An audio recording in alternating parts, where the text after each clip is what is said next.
Bonjour chers auditeurs, ici Eric Lantier au microphone et bienvenue à ce tour d'horizon du 28 avril 2017.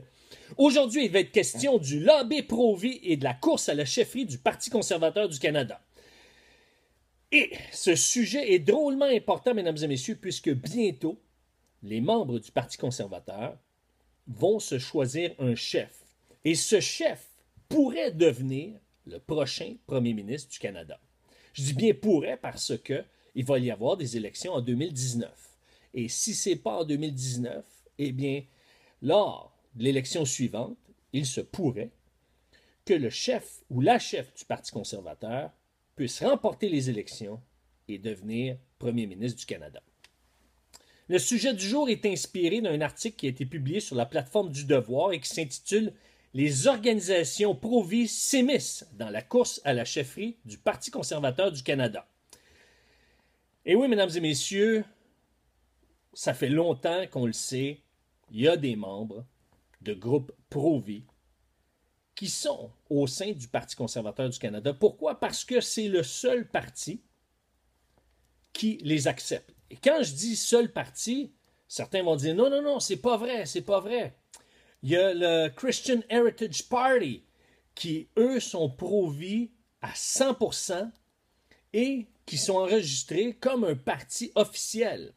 C'est vrai, mais je ne crois pas qu'en 2019 et à l'élection qui va suivre, ce parti-là va être dans la course pour remporter une élection majoritaire. Lorsque je dis que c'est le seul parti qui accueille à bras ouverts les pro-vie, eh bien, je parle des partis qui ont quand même une certaine chance de remporter la majorité à la Chambre des communes. Et donc, ce qui arrive, c'est que le mouvement pro-vie suit de très près la course à la chefferie du Parti conservateur.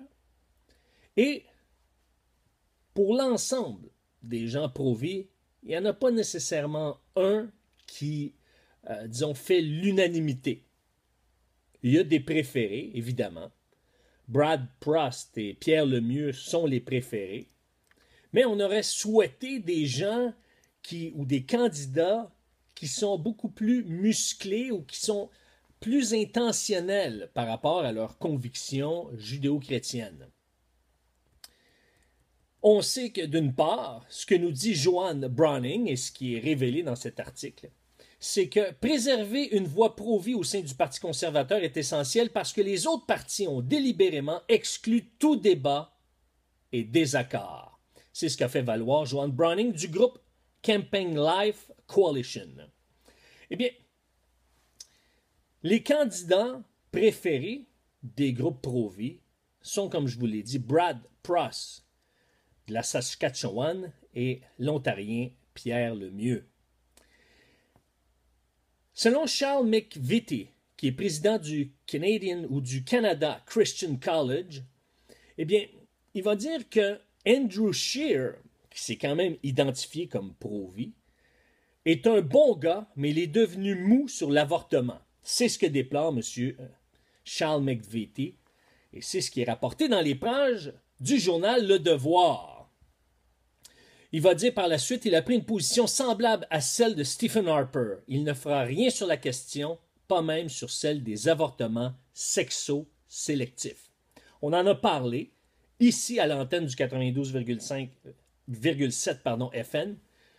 Eh bien, on a parlé des avortements sexo-sélectifs. Qu'est-ce que c'est? Eh bien, c'est qu'il y a certains parents qui vont dire, OK, on va voir si l'enfant qui est porté dans le ventre de la mère correspond au sexe qu'on recherche. Et donc, si ce n'est pas le sexe qu'on recherche, eh bien, la mère va procéder à un avortement. Et à ce moment-là, c'est ça qu'on appelle les avortements sexo-sélectifs. Ça veut dire qu'on garde l'enfant si c'est le sexe qui nous convient. Eh bien, M. McVitie, lui aussi, croit que les meilleurs choix sont messieurs Trust et Lemieux, et c'est ce que son organisation croit aussi. Andrew Scheer est quand même un candidat intéressant puisque c'est celui qui semble être à la hauteur des attentes d'un bon nombre de membres du Parti conservateur. À l'heure actuelle, avec les dernières informations que j'ai pu recueillir, Maxime Bernier est le premier choix de l'ensemble des conservateurs et Andrew Scheer le suit. Il semblerait être le second. Donc, la question, elle est pertinente, c'est est-ce qu'on doit, mesdames et messieurs, voter stratégique et dire c'est beaucoup mieux d'avoir Andrew Scheer comme chef du Parti conservateur qui est sympathique et qui est lui-même pro-vie, même s'il ne va pas amener de l'avant, même s'il ne va pas faire passer un projet de loi pro-vie s'il est élu premier ministre. Ou c'est mieux de voter pour Brad Truss et Pierre Lemieux. À ce moment-là, mesdames et messieurs, savez-vous ce que je vous dis? Eh bien, moi je vous dis qu'il serait intéressant de voter pour Pierre Lemieux et Brad Truss au premier tour parce que, à cause qu'il y a plusieurs candidats, eh bien, ça serait vraiment surprenant que le chef soit établi au premier tour. Il va y avoir un premier tour et ensuite, ceux qui vont recevoir le moins de votes vont être éliminés. Il va y avoir un deuxième tour. Et possiblement même un troisième tour. Donc moi, ce que je dis, ce serait pertinent de voter pour Brad Truss ou Pierre Lemieux au premier tour, mais au second tour pour Andrew Scheer. Pourquoi? Puisqu'il est celui qui risque de compétitionner le plus près de Maxime Bernier, et que déjà Pierre Lemieux et Brad Truss ont des appuis, eh bien, je pense que ce serait stratégique de démontrer au maximum que ces deux candidats-là, Brad Truss et Pierre Lemieux, ont des appuis solides et après se rallier à Andrew Scheer dans un deuxième tour. Et qu'est-ce que ça va lancer comme signal? Eh bien, ça va lancer comme signal à Maxime Bernier, qui risque d'être le prochain chef du Parti conservateur, qu'il y a des gens qui sont intéressés par les valeurs judéo-chrétiennes. Ce qui arrive, c'est que y a une dame, Alyssa Golub, du groupe Right Now, qui, elle, croit que c'est plus avantageux de voter pour Andrew Scheer. Pourquoi? Parce qu'il est le mieux placé pour amener les conservateurs à la tête du gouvernement. Et donc, c'est pour ça que c'est important de réfléchir à ces stratégies-là. Et vous allez dire, ouais, mais il ne faut pas juste voter stratégique, il faut voter selon nos convictions. C'est vrai, je suis d'accord avec vous. Au niveau des élections, que ce soit municipales, provinciales ou fédérales, c'est important de voter selon nos convictions. Ça, c'est clair, parce que le choix est décisif. Lorsqu'il y a une élection à plusieurs tours, pourquoi on utilise plusieurs tours? Parce que le chef n'a pas nécessairement la majorité absolue au premier tour. Donc, c'est pour ça qu'on passe un deuxième tour pour s'assurer qu'il y a une majorité absolue. On ne veut pas que le chef, surtout à 12, 13, 14 candidats, avoir 10% des voix puis il représente l'ensemble du parti. Alors, c'est pour ça qu'on procède à plusieurs tours. Dans une élection où est-ce qu'il y a plusieurs tours, là, à ce moment-là, c'est important et c'est nécessaire de voter stratégique. Et c'est pour ça, mesdames et messieurs, que je vous ai dit souvent, j'ai répété énormément de fois,